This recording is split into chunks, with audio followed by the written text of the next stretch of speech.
কেন আব্দুর রাজ্জাক বিন সুলাইমান রিয়াদ এনসিপির রাজনীতির জন্য একটা রেড অ্যালার্ম, সেটি নিয়ে আজকের আলোচনা। সেই আলোচনা করার জন্য আমি যখন আজকের ঘটনা প্রবাহ নজর রাখছিলাম, অবাক হচ্ছি যে প্রথমত যখন তার বিরুদ্ধে একটা অভিযোগ আসলো যে ৫০ লাখ টাকা চাঁদাবাজির জন্য ১০ লাখ টাকার চেক কিস্তি হিসেবে নেওয়ার সময় যে আটক হলো, তখন আমার মনে হয়েছে আচ্ছা ঠিক আছে, ১০ লাখ টাকা আর কত টাকা হবে? আচ্ছা ৫০ লাখ টাকা কত টাকাই বা হবে?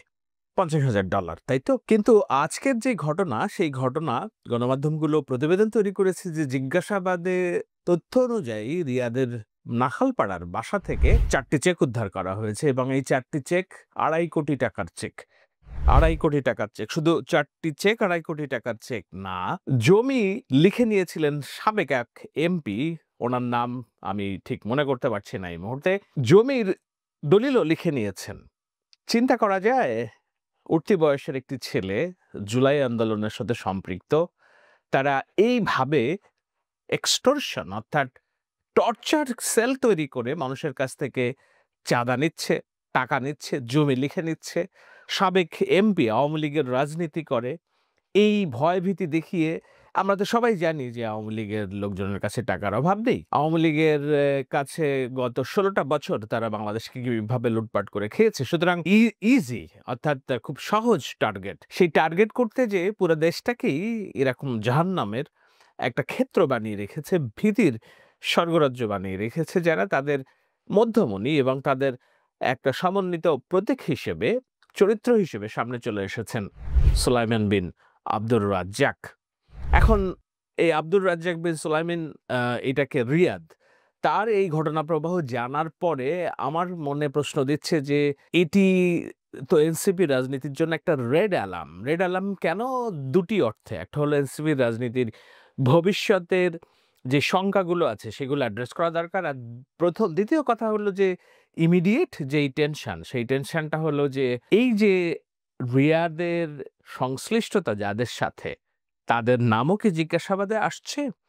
পুলিশের কাছে যেসব জিজ্ঞাসাবাদ হচ্ছে, দুর্নীতি দমন কমিশন যেসব তদন্ত করছে, রিয়াদের ওঠা বসা প্রতিদিনে যাদের সাথে ছিল তাদের নামও কি সমানভাবে আসছে কিনা? সেটা যদি হয় তাহলে নতুন এই রাজনৈতিক দলের উদীয়মান তারকাদের ভবিষ্যৎ কি? আমি কয়েকটা ছবি যারা সামনে এসেছে সেটি আপনাদের দেখাই। এর মধ্যে একাধিক ছবি এসেছে এনসিপির আহ্বায়ক, গণতন্ত্রের ইমাম বলে যারা মানছেন। আমার ছোট ভাই অনেক সমীহ ২৪-এর রোশনাই বলে আমি তাদেরকে অভিহিত করি। সচরাচর অনেকেই যখন তাদের বিরুদ্ধে দুর্নীতির অভিযোগ করেছে, আলোচনা করেছে, আমি বরাবরই চুপ থেকেছি, কথা বলেছি, কেননা প্রমাণ ছাড়া কথা বলা আমার ন্যাচারের মধ্যে নেই। আমি রেফারেন্স দিয়ে কথা বলি। সুতরাং তারা দুর্নীতি করছে, এটি হওয়ার কথা হলে হবে না, কিন্তু যা রটে তার কিছু না কিছু তো ঘটে। সেটাই প্রমাণ এসেছে এই যে রিয়াদের গ্রেপ্তারের পর থেকে। আমরা দেখেছি একাধিক ছবি একজন মাত্র শীর্ষ নেতার সাথে, সেটা হচ্ছে নাহিদ ইসলামের সাথে একাধিক ছবি। এমনকি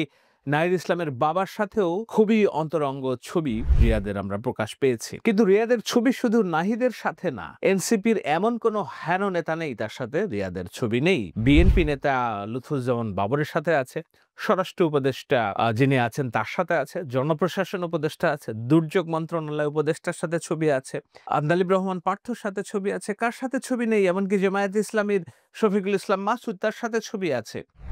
এই যে ছবির রাজনীতি করে নিজেকে একেবারে গুরুত্বপূর্ণ করে তোলা এবং সেগুলোকে দেখিয়ে সে যে কতটা প্রভাবশালী সেটি প্রতিষ্ঠিত করে মানুষের কাছে চাঁদা চাওয়ার যেই প্রবণতা এবং যেই নেচার, এটি তো আমরা আওয়ামী লীগের আমলে দেখেছি।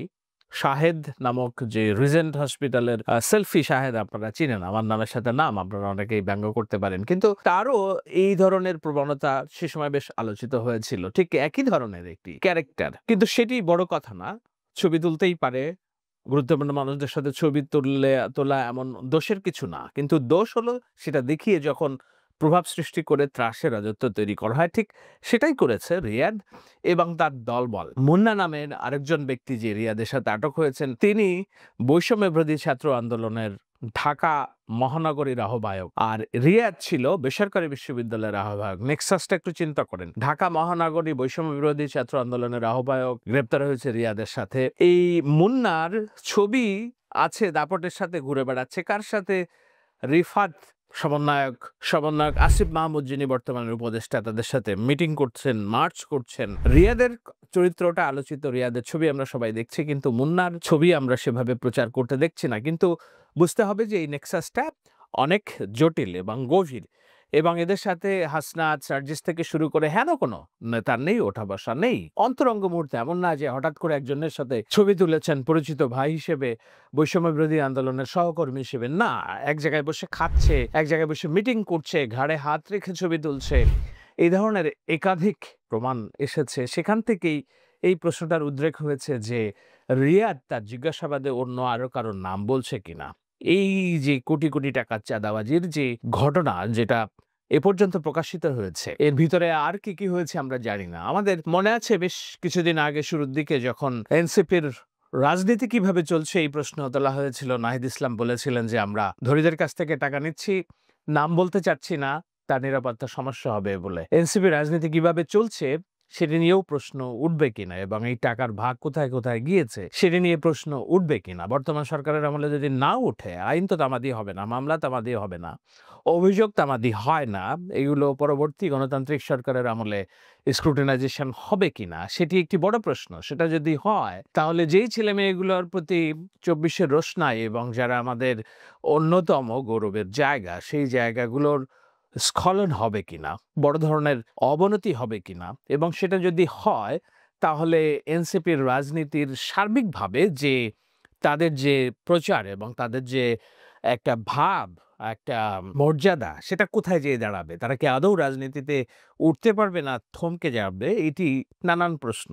এই প্রশ্ন কেন করছি? কেননা যেই সমন্বয়কদের সাথে তার উঠা-বসা, জিজ্ঞাসাবাদের রিয়াদ এবং এই যে মুন্না, তাদের নাম বলছে কিনা এবং অন্য তদন্তের ডালপালা বিস্তারিত হচ্ছে কিনা। আমি খুব hypothetical আলোচনা করতে চাই না, কিন্তু এগুলো আমার সংশয়। এই সংশয়ের সাথে অন্য আরেকটি যে সংশয় যোগ হয়েছে সেটি হলো যে ছাত্রলীগ থেকে উঠে আসা সমন্বয়ক, এরপর চাঁদাবাজ। এই যে সিঁড়ি, ছাত্রলীগ অথবা শিবির থেকে উঠে আসা সমন্বয়ক, এরপর চাঁদাবাজ, এই সিঁড়ির ভবিষ্যৎ খুবই মারাত্মক, এবং এটি খুবই রেড অ্যালার্ম এনসিপির জন্য। কেননা আপনাদেরকে দেখতে হবে রিয়াদ, আমি দেখছি কয়েকটা ভিডিও যে গ্রামের বাড়িতে এসে বস্তির মধ্যে থাকতো, সেখানে পাকা বাড়ি তৈরি করেছে। গ্রামের লোকজন খুব অবাক হচ্ছে যে কিভাবে এত তাড়াতাড়ি অবস্থার পরিবর্তন। ভিডিওগুলো নিশ্চয়ই আপনারা দেখেছেন টুকটাক। সেটি নিয়ে আমার খুব বেশি আগ্রহের জায়গা না, এই কারণে না আগ্রহের জায়গা যে না, ঠিক আছে, মানুষ তো চায় তার অবস্থার পরিবর্তন করতে। টিনের চাল থেকে ইটের ঘর, এটি তো মানুষের শাশ্বত চাওয়া, এই চাওয়ার মধ্যে দোষের কিছু নেই। কিন্তু সেটা যদি হয় কঠোর পরিশ্রম এবং অধ্যবসায়ের কারণে, কারো কোনো আপত্তি নাই। কিন্তু হঠাৎ যদি হয় কারোর, তখন সেটা নজরে পড়ে। রিয়াদের বাসা সেটিই নজরে পড়েছে। সেখান থেকে জানা যায় যে এই যে নোয়াখালীর সেনবাগের ছাত্রলীগ কর্মী একসময় আনুষ্ঠানিকভাবে ওবায়দুল কাদেরের ভাই আব্দুল কাদের মির্জা, আপনারা জানেন, তার রাজনীতিতে নাম লেখান, এবং ওবায়দুল কাদের মির্জার একান্ত সহযোগী হিসেবে এলাকায় পরিচিত ছিল। পরে বেসরকারি বিশ্ববিদ্যালয়ে পড়াশোনা করতে এসে জুলাই আন্দোলনের সাথে সম্পৃক্ত হন। জুলাই আন্দোলনের আগে ছাত্রলীগ এবং অন্যান্যরা সবাই যখন হাওয়া বুঝতে পারলো যে না, আওয়ামী লীগের সময় শেষ, তখন রাতারাতি দল পরিবর্তন করে সমন্বয়ক অথবা জুলাই আন্দোলনের কর্মী বনে গিয়েছিলেন। তাদের কাছে আমরা ঋণী, কেননা তারা দল পরিবর্তন করেছিলেন বলেই বিএনপি এবং অন্যান্য রাজনৈতিক দল, জামাত, যারা ১৭ বছর ধরে শেখ হাসিনার বিরুদ্ধে লড়ছিলেন, তাদের আন্দোলনে গতি এসেছিল, এবং জুলাইয়ে আমরা শেখ হাসিনাকে পরাস্ত করতে পেরেছিলাম। কিন্তু যারা দীর্ঘ ১৫, ১৬, ১৭টা বছর রাজপথে ছিল, তাদের চাইতেও বর্তমানে যারা হঠাৎ করে ৩৬ দিন কিংবা ১৫-২০ দিনে দল পরিবর্তন করে সমন্বয় কিংবা জুলাইয়ের কর্মী হিসেবে আবির্ভূত হয়েছেন, তাদের যে দাপট সেটা আমরা দেখছি কাদের ব্যানারে, কাদের ছায়াতলে? এনসিপির ছায়াতলে, বৈষম্য বিরোধী ছাত্র আন্দোলনের ছায়াতলে, যেটা এনসিপির ছাত্র সংগঠন, বাংলাদেশ গণতান্ত্রিক ছাত্র সংসদ, বাকশাস, এনসিপি ছাত্র সংগঠন।